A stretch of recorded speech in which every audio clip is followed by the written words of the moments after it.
Justin Baldoni, actor, filmmaker, and self-proclaimed advocate for redefining masculinity. Most people recognize him as Rafael Solano from Jane the Virgin, but in recent years, he's gained even more attention for his thought-provoking TED Talks and book Man Enough, Undefining My Masculinity. His message is simple: men should embrace emotional vulnerability, reject toxic masculinity, and rethink outdated gender norms. Sounds great, right? Well, not everyone in Hollywood is on board with his approach. Despite his seemingly noble intentions, Baldoni has faced criticism from actors, activists, and commentators who see him as either performative, overly simplistic, or even opportunistic. Some argue that he talks the talk but doesn't always walk the walk. Others claim that he oversimplifies masculinity issues, reducing complex societal problems to digestible sound bites that benefit his brand. So, in today's video, we're breaking down 10 famous faces who have called out, criticized, or subtly shaded Justin Baldoni. Some have been direct, while others threw shade in a way that made fans do a double take. Either way, these celebrities weren't afraid to put Baldoni in his place. And before we dive in, don't forget to like, subscribe, and hit the notification bell so you don't miss out on more celebrity deep dives like this. 10. Gina Rodriguez, behind-the-scenes tension on Jane the Virgin. Let's start with someone who worked closely with Baldoni for years, Gina Rodriguez.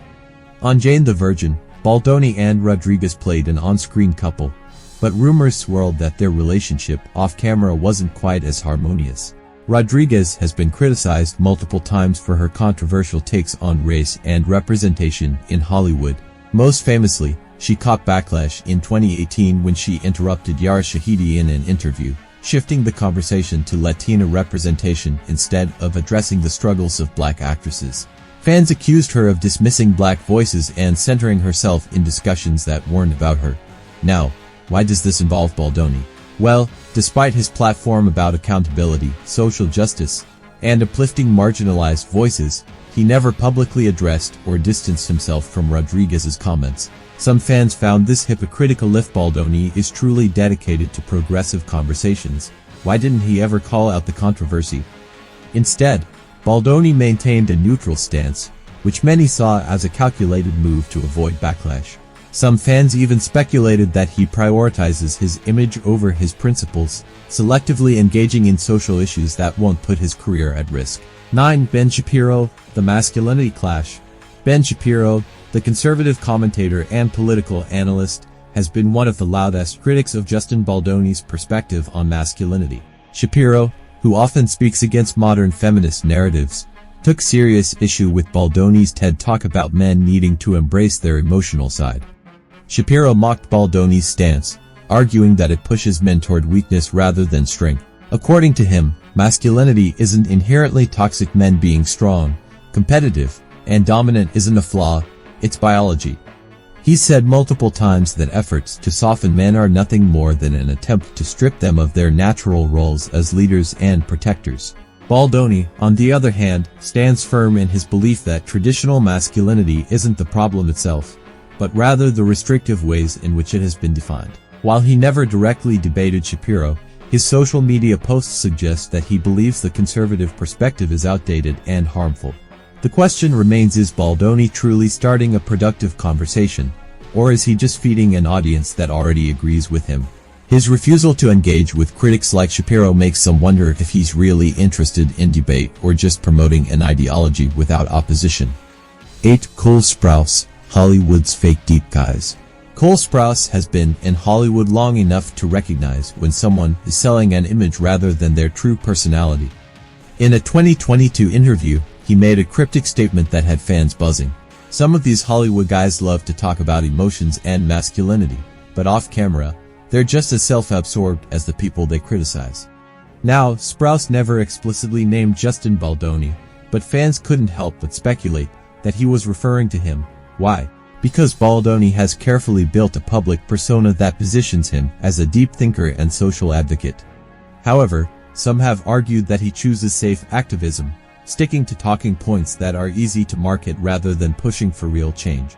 Was Sprouse calling out Baldoni as one of Hollywood's fake deep guys? Fans certainly thought so. 7. Jordan Peterson, the intellectual clash. Dr. Jordan Peterson, a well-known psychologist and cultural critic, has a very different take on masculinity than Baldoni. Peterson's philosophy revolves around responsibility, strength, and order, whereas Baldoni emphasizes emotional openness and breaking down traditional gender roles. Peterson has suggested that Baldoni's movement is too idealistic and that telling men to be more vulnerable won't solve real-world issues like depression, loneliness, and a lack of purpose.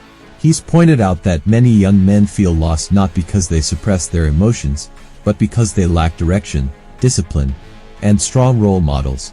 Baldoni has never responded to Peterson directly, but the two have been positioned as opposing figures in the masculinity debate. Some believe Baldoni's avoidance of Peterson is strategic after all. Debating someone as intellectual as Peterson could expose flaws in his philosophy. 6. Kristen Bell, authenticity matters. Kristen Bell, known for her strong opinions on Hollywood's culture, once made a statement that had people connecting the dots to Baldoni. She said, "I respect people who live what they preach, not just talk about it." Many took this as shade toward celebrities who build brands around activism rather than truly embodying it. And while she didn't name Baldoni directly, fans were quick to note that his highly curated social media presence, polished interviews, and book tour often seemed to rehearse to be entirely authentic. 5. Jordan Fisher, the racial privilege debate.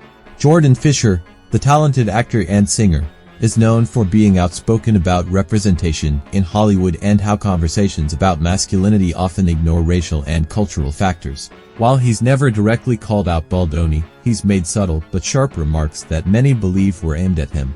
In a 2023 interview, Fisher commented, "I think it's great that some guys in Hollywood want to talk about masculinity, but I also think it's interesting when those conversations don't include the experiences of black and brown men. If you're gonna redefine masculinity, you need to redefine it for everybody." Many fans saw this as a dig at Baldoni's Man Enough movement, which largely focuses on a mainstream, privileged perspective on masculinity while failing to address the unique struggles men of color face. Critics have pointed out that Baldoni, as a wealthy, conventionally attractive, straight white passing man, has an easier time being accepted as an authority on gender issues. While Baldoni often discusses emotions, vulnerability, and gender expectations, he rarely acknowledges how these issues vary across different racial and cultural backgrounds. Fisher's comments made it clear that he believes true progress requires a broader, more inclusive discussion. For AndrewTate, the alpha male rebuttal. You knew this one was coming. AndrewTate, the controversial social media personality and self-proclaimed alpha male, has been one of the loudest voices against modern masculinity movements like Baldoni's. Tate has repeatedly ridiculed the idea that men should be more vulnerable and emotionally open, calling it a trap designed to weaken men. He believes that men should embrace dominance, success, and power, not question them. When asked about Baldoni's stance on masculinity in an interview, Tate didn't hold back. "This guy is out here telling men to cry more and be vulnerable. You know who's vulnerable? Losers. Weak men. The world doesn't care about your feelings, it cares about whether you're successful or not. This whole movement is nonsense." While Tate's views are polarizing, he does bring up a question that many of Baldoni's critics have. Is his message actually helping men, or is it just making them softer? Some argue that there's a balance between emotional intelligence and resilience, and that Baldoni's version of masculinity leans too far toward weakness rather than strength. Of course, Baldoni would completely disagree, but his refusal to engage with figures like Tate makes some wonder if he avoids confrontation with strong opposing viewpoints for fear of damaging his image. So, there you have it, 10 famous faces who had something to say about Justin Baldoni's version of masculinity. Some think he's a trailblazer, while others think he's just another Hollywood star selling a progressive image. What do you think? Is Baldoni truly redefining masculinity, or is he just another celebrity capitalizing on activism? Let us know in the comments. And don't forget to like, subscribe, and hit that notification bell so you don't miss our next deep dive into Hollywood's biggest controversies.